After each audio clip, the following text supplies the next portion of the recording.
근데 이제 미국은 퍼가 작년 초에 제일 높을 때는 23배까지 올라갔었어요. 그게 이제 시장 금리가 1%까지 가니까 주식시장으로 자금이 몰리면서 퍼가 올라갔던 거고, 지금 뭐 알파벳 같은 데가 퍼가 한 23배거든요. 성장을 아마 한 1-20%는 매년 계속 앞으로 몇 년 할 겁니다. 네, 오늘 모신 분은 연세대학교 국제대학원 이남우 교수님이십니다. 안녕하세요. 네, 안녕하세요. 네, 지금 미국에 있으시다. 지금 들어오신 지 얼마 안 되셨죠? 그러니까 뭐 이제 학교에 있으면 좋은 게 이제 여름, 겨울 방학 이제 한 2달 반씩 쉬니까, 그러니까 저는 보통 한 달에서 한 2달 가 있거든요. 그래서 이번에도 한 6주 정도 가 있다가 한 2주 전쯤 귀국해서 이제 일주일 격리하고, 뭐 지금 이제 햇빛도 광합성도 좀 세고요. 밀린 사람들 만나는 것도 만나고 그러고 있습니다. 네. 아니, 그래서 미국 현지의 분위기를 너무 잘 아실 것 같아서 일단, 우리가 지금 가장 고민인 게 이 리오프닝 주의 어떤 요즘 그 분위기가 좋잖아요. 그렇죠. 예. 그러면서 뭐 유럽도 그렇고 미국도 그렇고 뭐 확진자 수는 엄청 늘어나는데 뭐 정점을 찍고 내려가는 상황이고, 이러한 것들이 곧 뭐 마스크도 벗는다는 이야기 나오고요. 예, 그렇죠. 그래서 그 엔데믹이라고 하나요? 네. 거의 그냥 감기 같은 수준으로 그냥 관리 넘어가는 거 아닌가, 이런 기대감을 조금씩 하고 있거든요. 미국 현지 상황은 어떻습니까? 그러니까 지금 뭐 대표님 말씀이 맞습니다. 그래서 이제 미국은 아직도 사람들이 조심하는 건 맞아요. 그러니까 실내에 가면 슈퍼마켓이건 백화점이건 관공서건 거의 대부분 마스크를 씁니다. 밖에서는 쓰는 사람도 있고 안 쓰는 사람도 있고. 근데 이제 미국 통계를 보면 인구가 3억 3천 명 중에 지금 7,800만 명이 확진이 됐어요. 그러니까 와, 많이 했네요. 24%. 근데 그거보다 실제 걸린 사람은 제 생각에 40%가 넘는다. 40%가 넘는다 생각하는데. 자기도 모르게 그냥. 예, 그 이유가 이제 저도 아는 가족분이 계신데 4명 가족 중에 3분이 감염이 됐는데, 그러니까 이제 델타랑 오미크론하고는 완전히 틀린 것 같습니다. 그래서 오미크론은 열도 없고 거의 대부분 한 3, 4일, 5일 내에 그냥 타이레놀 같은 감기약도 아니고 그냥 좀 잠 좀 푹 자게 하는 약 먹고 다 낫거든요. 아, 그래요? 그래서 이제 그런 분들은 미국은 병원도 안 가고요. 만나주지도 않습니다. 의사가. 왜냐하면 열도 없고 그러니까. 우리는 막 격리하고 이러니까 일단 기본적으로 큰 일이다 생각하는데 미국은 이미 상황이 달라졌네요. 우리도 지금 보면 자가진단 키트 갖고 하고 뭐 PCR 검사하고선 집에서 쉬라고 그러는 게 맞고, 미국의 경험을 보면 그런 방향으로 가는 게 맞습니다. 그래서 델타는 진짜 위험한 그 바이러스였는데 오미크론은 전파력은 높지만 거의 뭐 치명률이 낮고, 그래서 아마 미국하고 유럽이 자신 있게 지금 리오프닝으로 가고 있고, 그게 이제 아마 미국 주가도 뭐 빠졌지만 한국 주가는 조금 더 안 좋았던 게, 그래서 그나마 오늘 조금 사회적 거리두기를 조금 완화한다고, 그래서 제 생각엔 방향은 맞는 것 같고, 조금 그런 면에 있어서는 뭐 소매 경기나 자영업자들이 조금 좋으실 것 같은데, 근데 제가 이거 미국에서 경험한 거로는 하여간 지금은 우리가 이거를 좀 위드 코너라도 확실하게 좀 의연하게 대처하는 게 맞는 것 같습니다. 그렇군요. 참 이런 거 보면 과거에 이거 안 퍼지게 하려고 기를 쓰고 노력했던 게 약간 허무해지기도 해요. 그렇습니다. 그러니까 지나고 보니까 그냥 그때 좀 복잡하더라도 많이 걸리게 자연 면역이 되게끔 미국이나 우리가 사실 처음에 미국이나 유럽 우습게 봤잖아요. 그렇죠. 뭐 이게 선진국의 집 모습이야 뭐 이래가면서. 근데 어떻게 보면 또 그게 그러니까 누가 더 낫다가 아니라 둘 다 뭐 어디든 다 가능성이 있었던 거네요. 근데 이제 약간 이제 미국이란 데는 항상 국가가 설립된 것도 그렇고 도전을 항상 하고 위기가 있으면 그걸 극복하겠다는 게 되게 강하잖아요. 그래서 이제 그랬고, 특히 이제 미국에서 요즘 보면 이제 초중고교생이 교육을 2년 동안 제대로 못 받아서 지금 학력이 수학 같은 게 5개월 뒤졌다고 그래서 지금 아주 초비상이어서 학교를 다 열고, 그다음에 이제 방학 때도 방과 후 수업을 좀 여름 학교를 열고 뭐 이제 그런다 그러거든요. 그래서 우리도 특히 이제 교육 같은 분야에서는 빨리 어떤 식으로 정책을 정해서 그동안 이제 학습이 부진했던 부분을 빨리 메꿔야 될 것 같습니다. 그렇죠. 이건 뭐 전 세계 공통의 문제겠죠. 학생들의 그 학습 부진 부분. 자, 그러면 그 외에 근데 이러한 것들이 되면 우리가 이제 투자의 아이디어에서 좀 고민을 해볼 수 있는 게 이게 결국은 우리 이제까지의 모든 어렵게 만드는 금리 인상, 이건 결국 인플레이션에 대한 우려, 인플레이션의 문제는 또 공급단의 뭐 어떤 생산 부족, 이러한 것들이 모두가 다 자유로운 리오프닝이 되는 상황이 되면 순차적으로 다 해결될 문제들 아닐까? 자연적으로 이런 생각도 얼핏 들어요. 그렇죠. 그리고 이제 미국은 또 아주 그 통제를 많이 하지 않았기 때문에 실제 4분기 미국 경제 성장률이 뭐 한 7% 정도 나오지 않았습니까? 그래서 미국은 그 효과가 꽤 크지는 않을 것 같아요. 근데 그 대신 이제 뭐 여행이나 이런 거, 미국에서 이제 국내선은 이미 뭐 작년부터 꽉꽉 찼습니다. 그 대신 이제 한국, 아시아로 오는 비행기 같은 경우가 이제 많이 통제가 됐는데, 물론 이제 여행 관련된 그런 일부, 그 다음에 이제 공급망 문제가 아까 대표님 말씀하신 것처럼 풀릴 테니까 그런 혜택을 있겠지만, 우리 한국이 우리가 좀 통제를, 근데 국내뿐만 아니라 일본, 중국, 그러니까 동북아시아 국가들이 조금 우리가 타이트하게 관리를 한 것 같습니다. 그래서 중국은 모르겠지만 한국이 이번에 조금 이제 완화 쪽으로 가면 조금 내수 경기가 그런 면에서는 숨통이 좀 트이지 않을까, 예.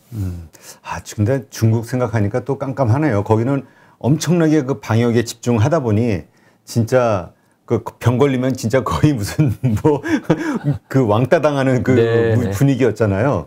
그러던 사회가 그걸 갑자기 용인을 하는 것도 쉽지 않을 것 같아요. 확 퍼지게끔. 그래서 뭐 아직까지는 이제 이코노미스트들이 뭐 지난 10년 동안 중국이 평균 한 6, 7% 실제 성장은 계속 크거든요. 그래서 이제 인플레이션까지 더하면 거의 명목 기준으로 한 10% 성장을 하던 나라인데, 진짜 지금은 전망하기도 어렵다.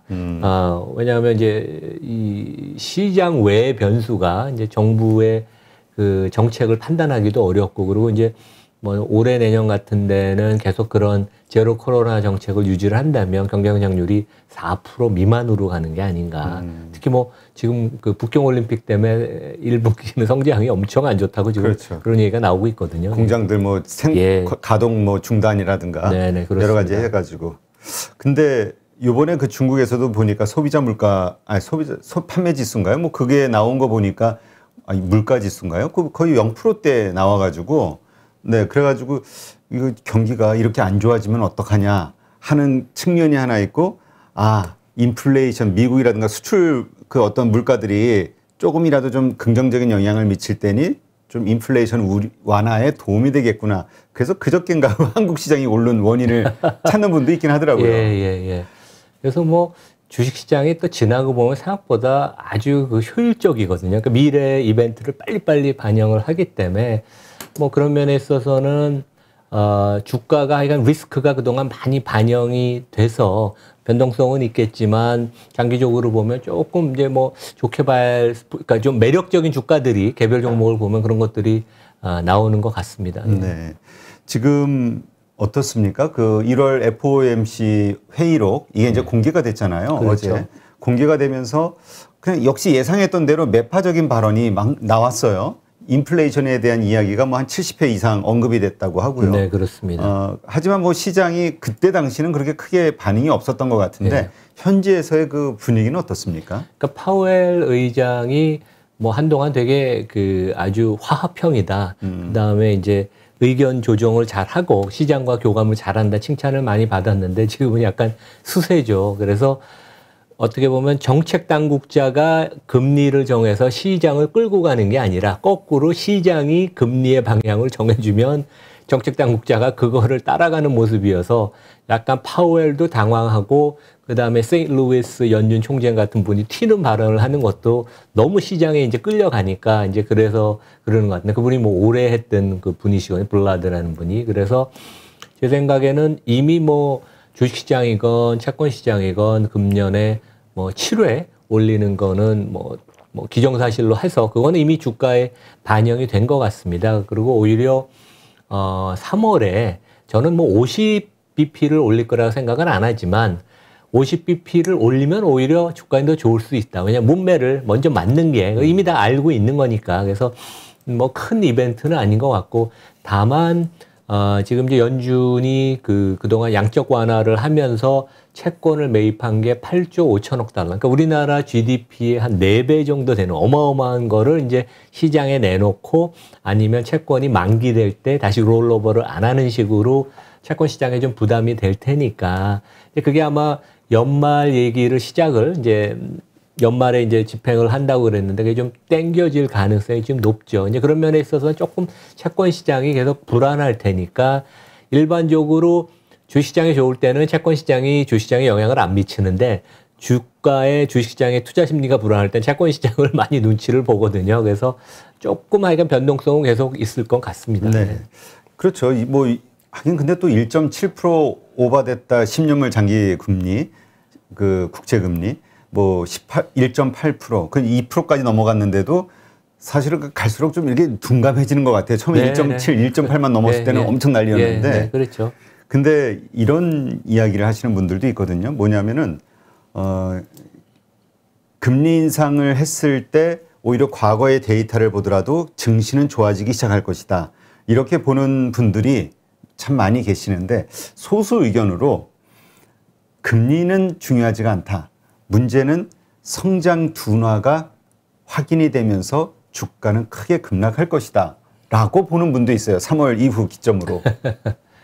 그러니까 성장률이 둔화되는 것은 미국도 우려하고 한국은 조금 더 심각한 문제입니다. 제가 아마 미국 가기 전에 12월에 나왔을 때도 국내 주가가 더 미리 많이 빠졌던 이유가 2022년이 미국은 성장률이 둔화되는 거고 기업이익이 둔화되는 거고 한국은 감익을 하는 그러니까 실제 감소하는 그런 리스크 때문에 우리나라 시장이 왜냐하면 그런 레버리지가 제일 크거든요.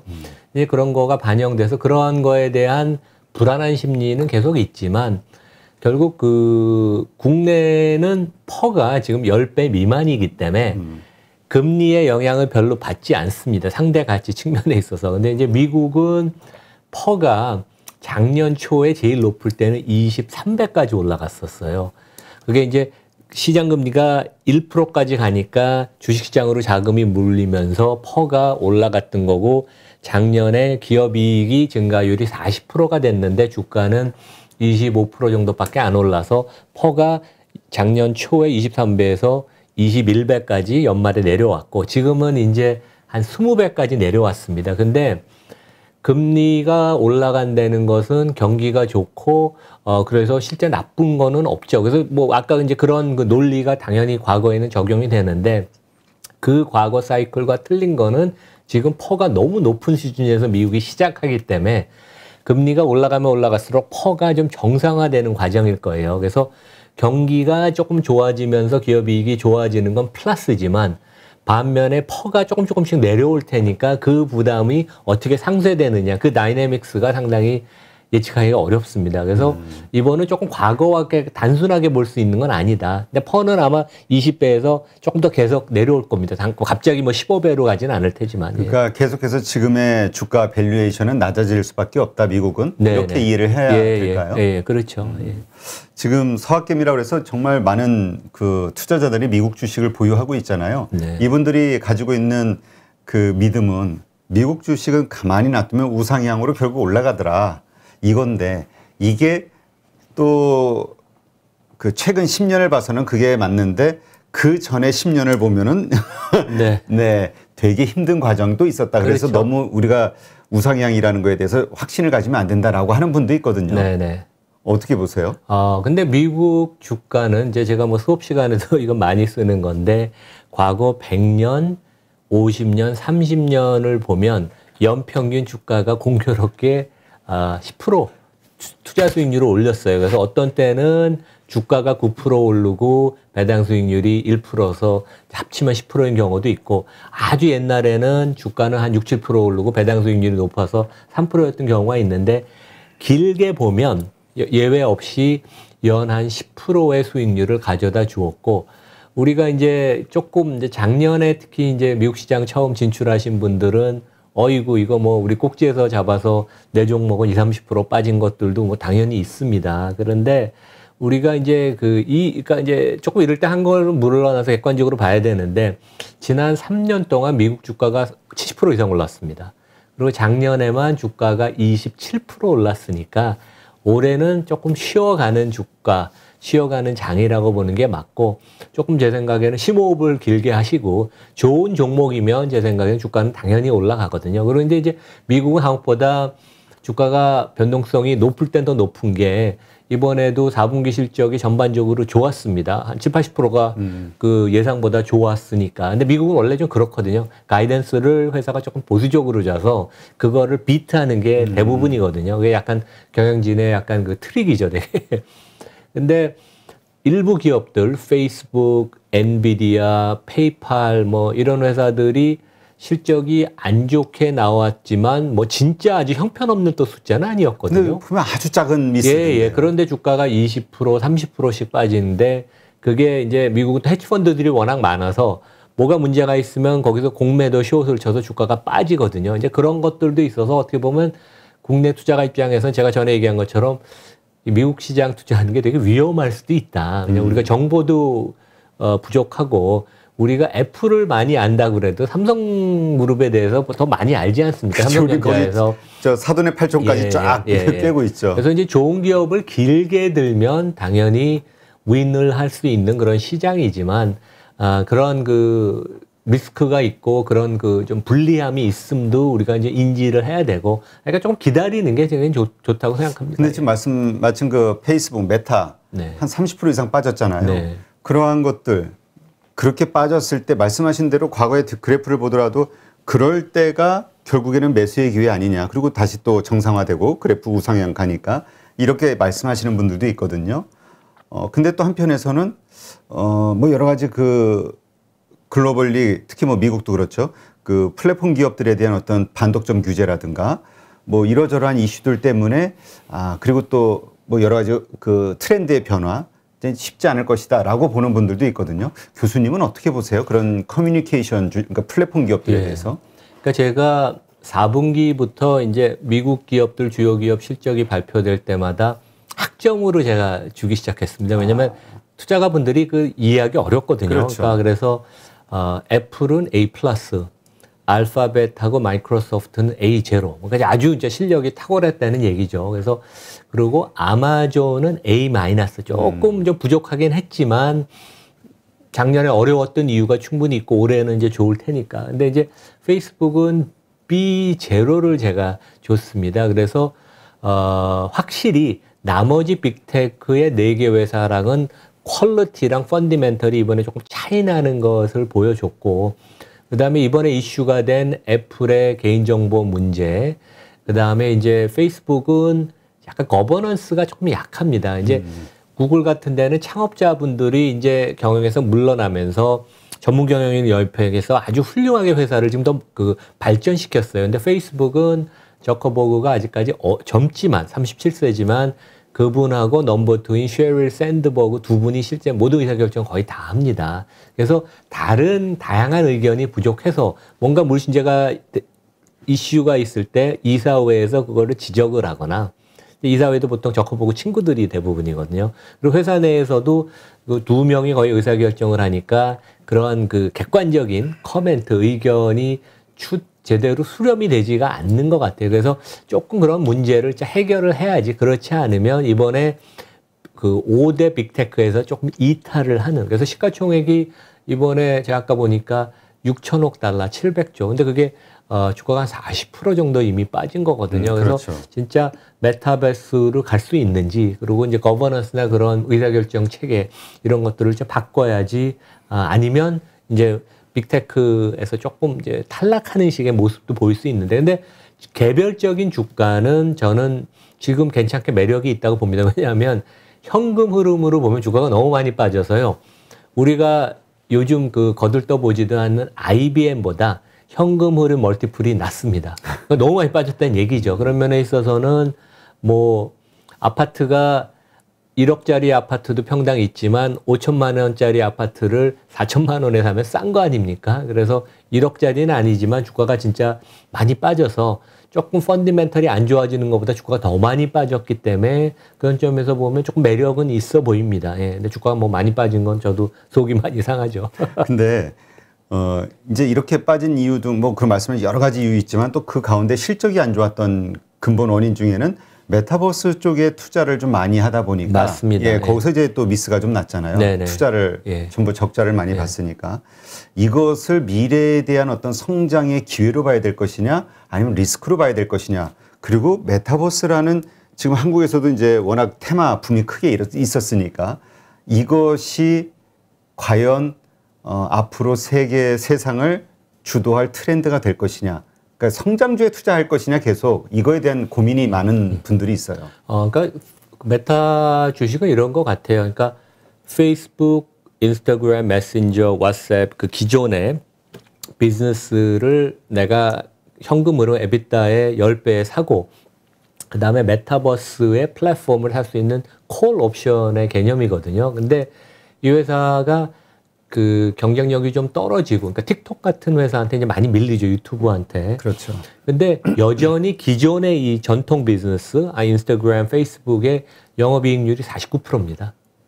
그러니까 왜냐 원재료가 이 회사는 필요 없거든요. 저희가 그렇죠. 들어가서 뭐를 할 때마다 그게 이제 그 로 데이터가 돼서 회사가 계속 이익을 많이 내고, 그 다음에 현금 흐름이 여전히 좋고, 그 다음에 지난 작년에도 워낙 돈을 많이 버니까 자사주 매입 소각을 순이익보다 더 많이 했어요. 한 50조 원을 했습니다. 그러니까 이제 그만큼 현금 흐름에 파워가 있고, 그래서 그 일부를 이제 미래에 투자하겠다는 거니까 회사의 기본적인 뭐 비즈니스나 이런 건 전혀 문제가 없고, 제 생각에는 투자가 입장에서 진짜 메타버스 세상은 온다고 보고 그거에 대한 이제 생각은 사람마다 틀리고, 마이크로소프트도 지금 이제 뭐 올인을 하겠다고 그래서 액티비전 블리자드도 인수하고 그런 거 아닙니까? 국내에서 이제 네이버 같은 데가 또 열심히 하고 게임 업체들이 하고, 그래서 그만큼 현금이 돈이 많고 계속 벌기 때문에 작년에 12조 원을 메타버스에 관련 부분에, 그러니까 인건비입니다, 되게. 이제 보통 몇십만 불씩 엔지니어들이 받으니까 이제 계속 투자를 할 거라고 그러고,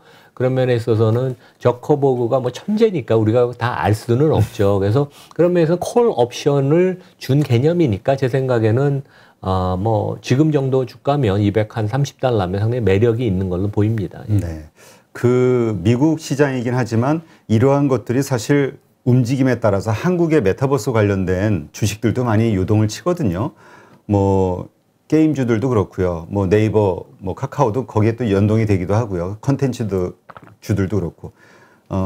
이러한 것들이 지금 이 금리 인상이 되고 뭐 경제 둔화가 좀 그러니까 성장이 꺾여가는 것을 걱정하는 이런 시점에서 이러한 좀 더 먼 미래에 투자하는 성장주들에 우리가 투자할 시점인가? 이거에 대해서는 어떻게 보세요?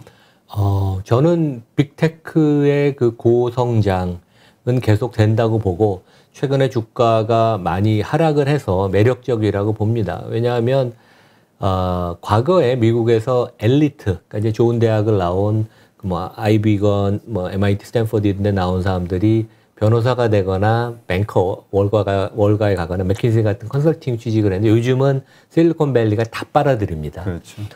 급여도 워낙 높고, 그러니까 골드만삭스보다 뭐 구글, 페이스북이 월급을 엔지니어도 훨씬 더 많이 주거든요.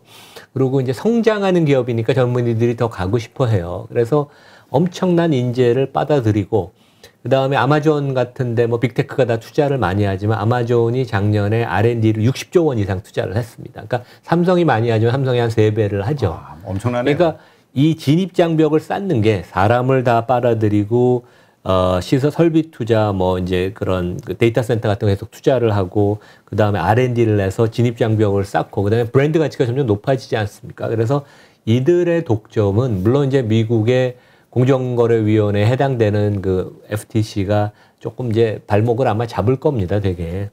그런데 그래도 제 생각에는 뭐 여기를 해체하거나 그럴 가능성은 없다고 보이기 때문에 독주는 계속 되고, 지금 뭐 알파벳 같은 데가 퍼가 한 23배거든요.